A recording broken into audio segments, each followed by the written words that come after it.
Kaninsong tanan, hinigugma ko mga parokyano, katauhan sa Dios, apil na atong mga online viewers and followers, mga Lubukanon o mga Bisaya nga tuwa sa gawas sa naglalayang dapit sa kalibutan nga gasunod sa atong online mass. Good morning. Salamat sa Dios sa nindot nga adlaw, bag-ong simana sa atong kinabuhi. Daigon ang Dios sa kanunay niya nga pag-atiman kanato. Unay na special way ato pong i-congratulate kining nang gisuot og maron nga angayan kaayong tanawon, no? Piskay kay silang tanawon apay bakos nga giring-giring, no? Actually daghan ni sila pero murag ang uban wa makaapas sa ilang uniform, sa ilang habit. Mga bagong sakop sa atong bagong gitukod nga kofradiya sa Mahal nga Birhen sa Guadalupe de Extremadura sa Lobok. For the first time, nakatukod na yuta o atong kaugalingong confraternity sa Mahal nga Birhen. Ato silang dasigon sa masipang pakpak. Hinaot nga makalahutay unta kita, makalahutay unta kamo. Mga igsuon, ang Ebanghelyo karong adlaw nining maong Domingo, nagpahinumdom nato sa usa ka mahinungdanon nga kamatuoran sa kinabuhi nga sa matag karon ug unya atong masuwayan ug di pod ta makabaliban. Unsa maning maong sitwasyon o kahimtang nga gisgutan sa Ebanghelyo, ang kahimtang sa pagka-unlod. Sabot mo hingunlod? Sa mahingunlod? Padong sa asa padong ng unlod? Padong sa taas? Ubos, very good. Karaan na ng punga pagkaunlod. Ingon din si Pedro sa pagkamatikod niya sa hangin, nahadlok siya ug misugod pagkaunlod. Pagkaunlod dong sa ubos. Niya matinga ka kay si San Pedro nahadlok og tubig. Una naniguwang siya pagkamananagat, di ba? Naam de San Pedro no ato man ning patron. Naniguwang man ni siya panagat. Kay mananagat man Mananagat ni siya sa taas nga panahon, suhito og nasayod siya sa gilawmon sa dagat sa Galilea, naanad siya sa mga balod nga mukalit og hapak sa maong lanaw og suhito siya asang dapita mudunggo og asang dapita mugikan. Maunay isang kinabuhi ang pagpanagat. Pero bisan og hanas siya sa kinabuhi sa pagpanagat, nalisang gihapon siya sa tubig og nahadlok siyang maunlod. Tanawa ra gud atong kinabuhi ha. O maghunahuna ta sa Ebanghelyo karon. Daghan pud ta mga panahon nga maunlod ta, di ba? Amo kabantay. Mauna atong kinabuhi sa kakanaog ning kinabuhi. Life is characterized by fluctuations, matod pa. Kita mamuan ang sa tuingan anang magandangana anang ospital nga modetect sa atong kanang kasing-kasing ug buhi isa tuingana ang murag kuan sa ECG ba na? ECG no. Di ba o magsaka kanaog na magana-ana saka ubos buhi ang pasyente. Di ba? Pero motulin na sa mahitabo. Kobrag dajong. Di ba? So, ayaw ikatinga sa kinabuhi nga unload sa ka-unload kay mo na timailhan nga buhi ta. Kay mo ingon na gani ang doktor nga flat line na si padapan niya impas na. Fluctuations, up and down, sa kakanaog kahimtang sa pagka-unload. Mahadlok tang maunlod. Kay ngano man ang kahimtang gud sa pagka-unlod nagpadayag man na sa usa ka kahimtang nga diin wa tay mahimo ba. Lain-lain ang pamaagi sa tao o makita nato nga kita na unlod, pananglitan. Sa may mga examples nga hingunlod ta santo kahimtang, maayo kinta kagdagan imong kinabuhi, maayog dagan imong pagpuyo, unya maayo og kinabuhi ang mga bata. Hingkalit og kaunlod imong pamilya kay usa sa bana ba orang ang asawa galuib sa kaminyoon. Ni unlod. Pwede pod nga nangandam unta ka kay malipayon ang imong pag-retire, wa kay kaso, wa kay tulubagon sa opisina o sa ahensya, gahuwat ka nga makadawat og dako nga lamsam kay kini imong gipaabot kay daghang kag plano, na-scam po ka. Hingunlod ang imong kinabuhi. Mahimo pod nga muunlod ta pinaagi sa atong mga anak nga ipaeskwilan natog tarong, imong anak ipaeskwilan nimo kay mao ra nagisaligan nga makahawas o makasalbar sa imong kalisod, bright, mania cum laude, bugtong anak, gibuhusan nimo tanan kay gadamgo ka nga mahimo siyang certified public accountant, mahimo ta siyang usa ka inilang nga doktor or surgeon, pagimanhiman pa gipabuntisan lang og mamughaay kahoy. Hingunlod ta. Naghang mga panahon nga muunlod ta bay. Akong kasinatian aning pagkaunlod, kadtog yung kasunod-sunod o kamatay ang ahong mga ginikanan. Ako sa unas bago pa kumpare, kanang ganahan ko magtigom-tigom. Kaya kanang bito maghuna-huna ta, mamatay, matiguang ko, masakit ko, asamang ko, naago po ko kanang magtigom-tigom po ko ba? Kanang mga sinsiyo, gikag minatay, aho na ipatibuo, kay aho ang tigumon. Sa bago po kong pare, mo na hang kinaidya nga. So sa kasimana, mo na hong aho kita mga stipends, kanang gikan kita sa minisahan, blessing. Aho dyan ang tigumon, kay kaluis Ginoo, jamo mo kita po ko ibisyo, kay di man ko kamao musugal, di po ko kamao jamo, di po ko mo inom ra po ko libre. Wala ko kainom ila ko yalo o kamamni gabi kay dugay ko hinguli gikagtok, buha nga saya nga ato.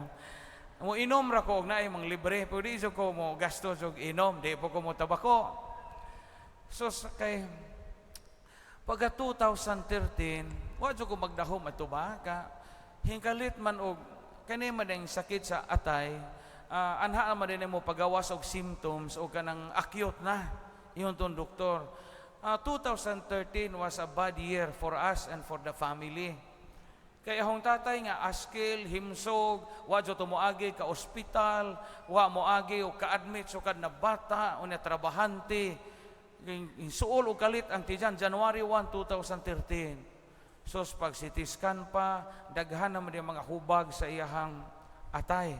Kay kusog lagi po din taon mo inom. Kipa doktor, 5 months in and out sa hospital. Mo hospital karon, mo gawas duhang adlaw, hangako na pod, balik na pag hospital. Sos kinadako ag gasto, og wa ko masajop nga more than 800,000 og totalon tanan. Yaw na hurot ahong tinigom.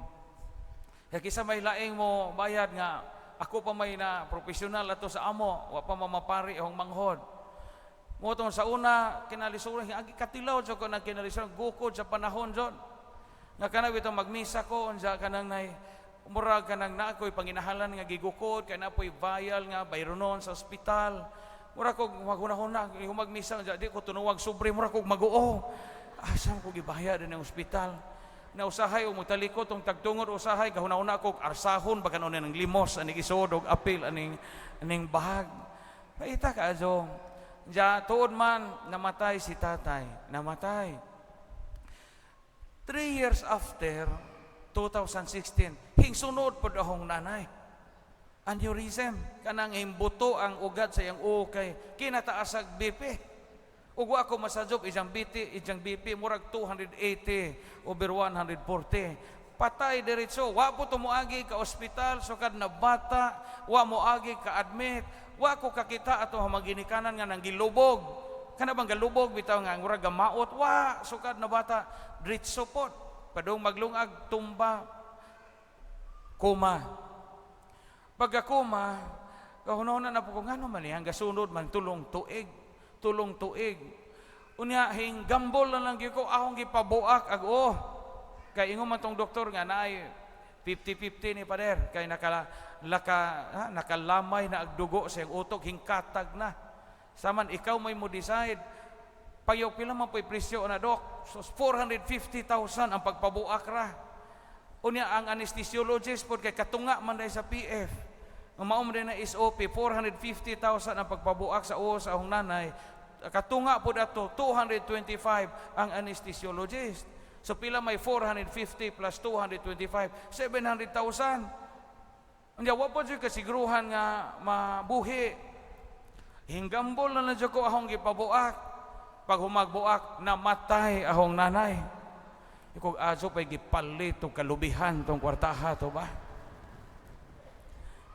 Unlod gyud katulong tuig ragod. Action ko pagkatigom ko pagkamatay ng tatay, tigom na po ko kay kanang naalagi tay mga plano-plano, unlod og balik pagkamatay ni nanay.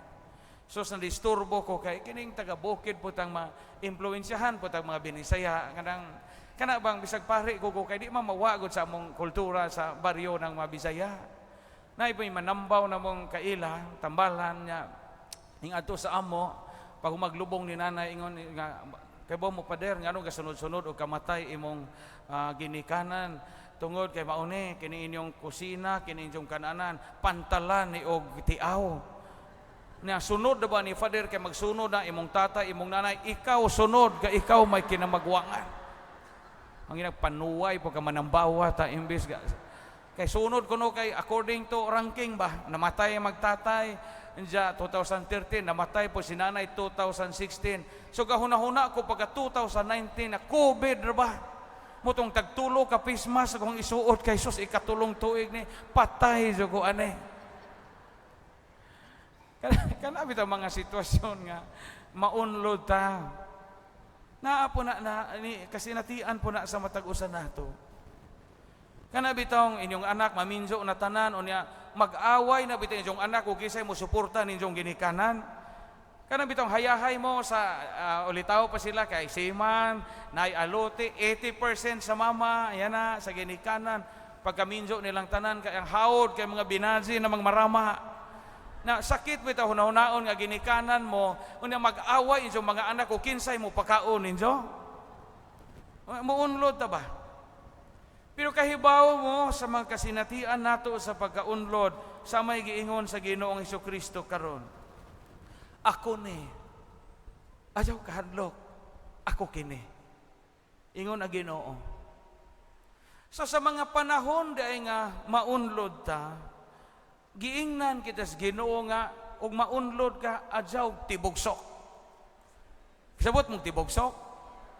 Piskaya ni Tagalobo kay kasabot o karaampong. Daghang mga tao nga sa ilang pagkaunlod hingtiwas og tibugsok. Una ka hingtibugsok kana tibugsok maguna ng di ba? Mahagbong nga maguna mo man tibugsok yana ba? Daghang mga tao nga naunlod pa hingsamot ka hingtibugsok man. Sa may giingon sa Ginoo karon, ayaw kahadlok. Una paghuman ingon dinhi si Pedro o si Jesus na nakay sa sakayan og milurang ang hangin. Biskay paminawan no, sa Ebanghelyo karon. Naunlod, ingon na Ginoo asaw kahadlok, hinglurang ang hangin. Sama hinglurang, hingundang, hinghunong. Ingana na itong kinabuhi. Og muunlod ganita adyaw jud tibugsok kay mulurang rana. Mulurang rana. Gidaog-daog ka sa imong bana karon, unja imong bana sige pangadyaw kwarta, imong bana sugaraw sige derby sige hantak na nahingag og online games, online sabong, hingunlod ka kay wadya mo na kay kwarta kay igor sa bisyo sa imong bana, mutibugsok ra lagi na masakit na. Mamatay na hayahay kapag minjog utro. Ayaw gyud tibugsok kay mulurang rana tanan.